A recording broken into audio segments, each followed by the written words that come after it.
আজকে মালদায় গন্ডগোল হলো কেন?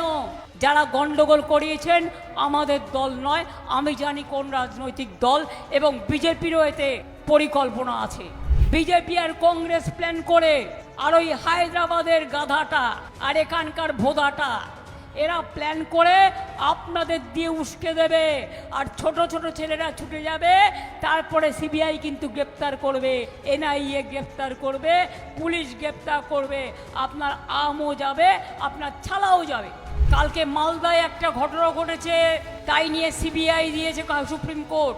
অমিত শাহ চক্রান্তের ব্লুপ্রিন্ট তৈরি করছে, আর আমি অনুরোধ করবো কেউ দাঙ্গায় যাবেন না।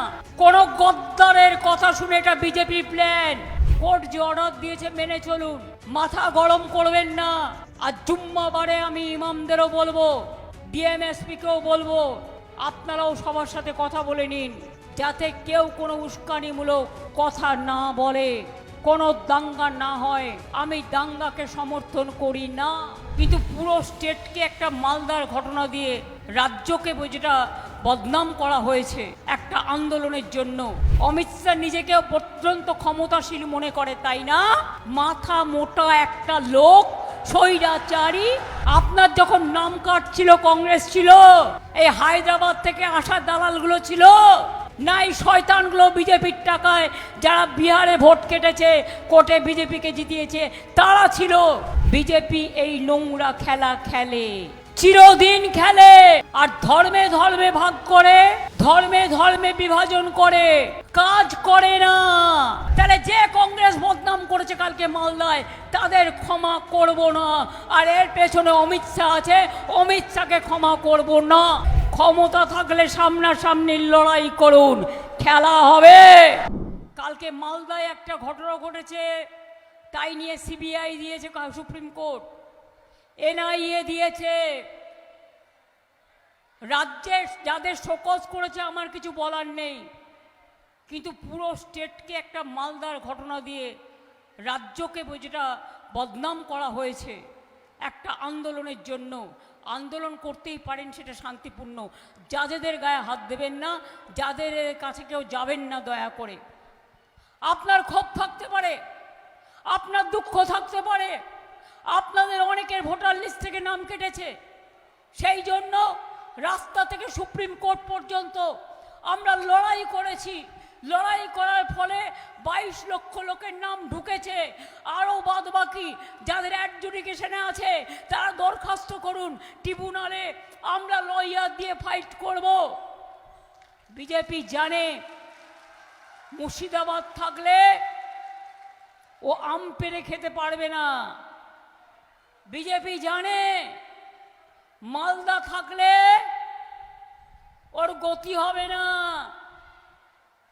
বিজেপি জানে উত্তর দিনাজপুর কাটো, মালদা কাটো, মুর্শিদাবাদ কাটো।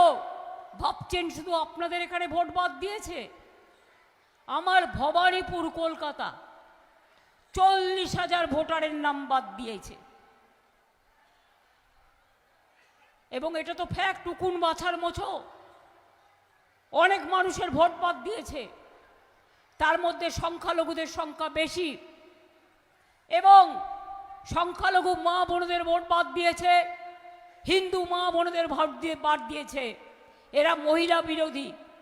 কেন জানেন?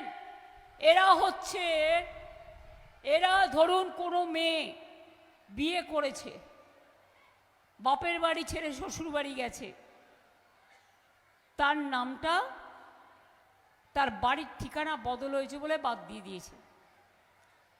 কোনো মহিলা বিয়ে করেছে, শাদী করেছে, তার নিকাহ হয়েছে, তার টাইটেলটা তারা চেঞ্জ করেছে, তাদের বাদ দিয়ে দিয়েছে। বানান ভুল নিজেরা করেছে লিস্ট, এআইকে দিয়ে।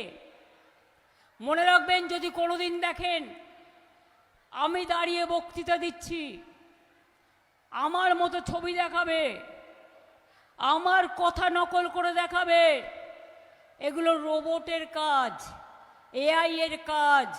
বিজেপি এই নোংরা খেলা খেলে,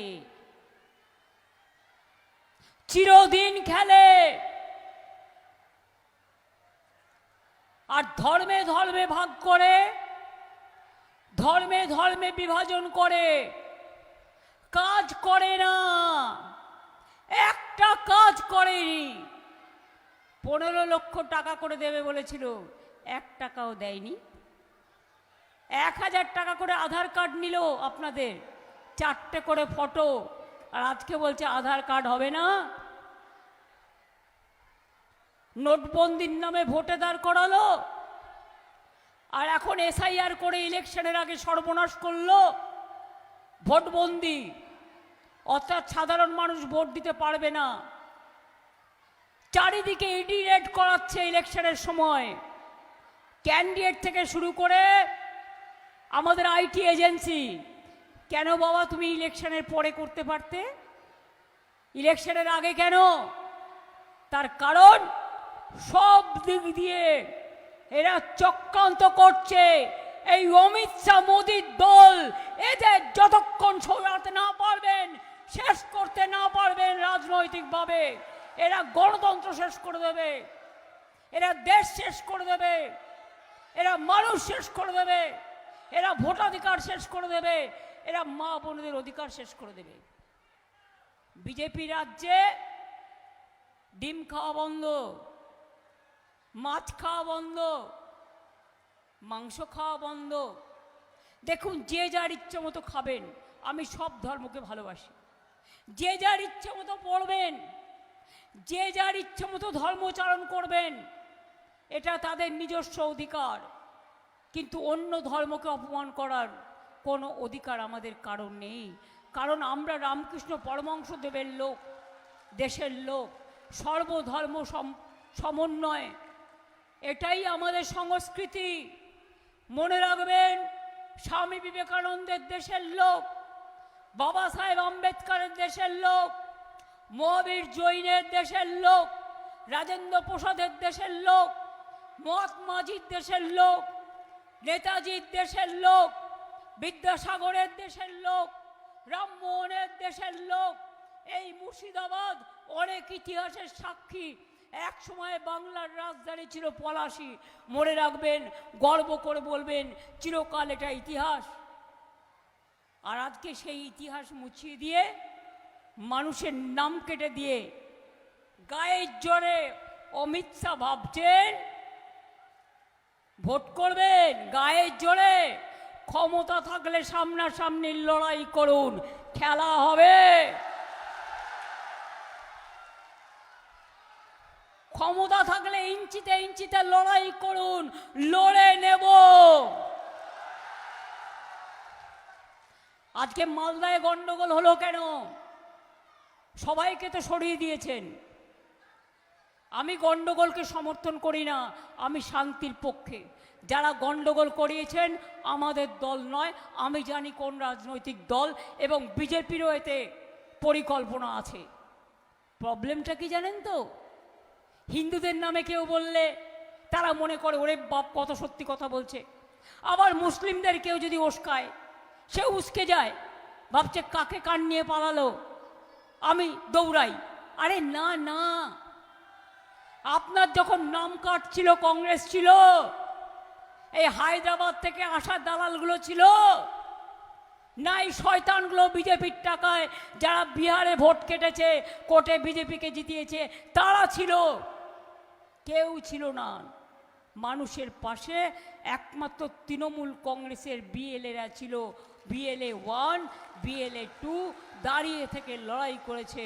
তারা আপনাদের ভোট কেন্দ্রে নিয়ে গেছে, তারা কাজ করেছে।